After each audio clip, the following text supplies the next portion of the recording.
దీని పట్ల అవేర్‌నెస్ ఎలా ఉందనుకుంటున్నారు ఈ సబ్జెక్ట్‌లో? సో చాలా తక్కువ. ఇది actually it is like around 10-15 years గానే ఈ ఫీల్డ్ అనేది చాలా ఇంప్రూవ్ అయింది. మనకు అడ్వాన్స్ టెక్నాలజీ ఉంది to diagnose most of the things. So ఇప్పుడిప్పుడే ఇది వచ్చి కొంచెం కొంచెం అందరికీ తెలియడం మొదలుపెట్టిందనమాట. సో ఇప్పుడు ఇట్స్ ఓకే. అవేర్‌నెస్ అనేది చాలా తక్కువ. ఇప్పటికీ చాలా తక్కువ ఉన్నారు. ఏ స్టేజ్‌లో ఫిటల్ మెడిసిన్ స్పెషలిస్ట్‌ని కలుస్తున్నారు?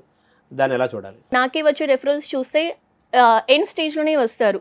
ఇఫ్ అట్ ఆల్ మనకి ఇండియన్ లా ప్రకారం ఎంటీపీ అనేది ఇఫ్ అట్ ఆల్ మనకి కడుపులోనే బేబీ చాలా పెరగడం ప్రాబ్లమ్గా ఉంది, ఆర్ బేబీకి ఏదైనా తయారీలో ప్రాబ్లం ఉంది అనుకోండి, ఆర్ ఏదైనా జెనెటిక్ ప్రాబ్లం ఉంది అనుకోండి, 24 వీక్స్ వరకే ఏదైనా ఒక ఎక్స్పెక్టింగ్ కపుల్కి ఒక హక్కు ఉంటుంది. బేబీ ఈ ప్రెగ్నెన్సీ కంటిన్యూ చేయొచ్చా, చేస్తే ప్రాబ్లం ఉంటుందా, ఈ ప్రెగ్నెన్సీ కంటిన్యూ చేయకూడదు అని ఒక డెసిషన్ మేకింగ్కి వాళ్ళకి 24 వీక్స్ వరకే హక్కు ఉంది. సో నార్మల్గా నాకు వచ్చే రెఫరల్స్ అంతా ఆఫ్టర్ 24 వీక్స్ వస్తుంది. అలా ఉండేటప్పుడు వాళ్ళకి గైడ్ చేయడానికి కూడా మనకి ఆ టైం లిమిట్ దాటిపోతాము. సో ఆ అవేర్నెస్ చాలా మందికి లేదు ఇప్పటికీ.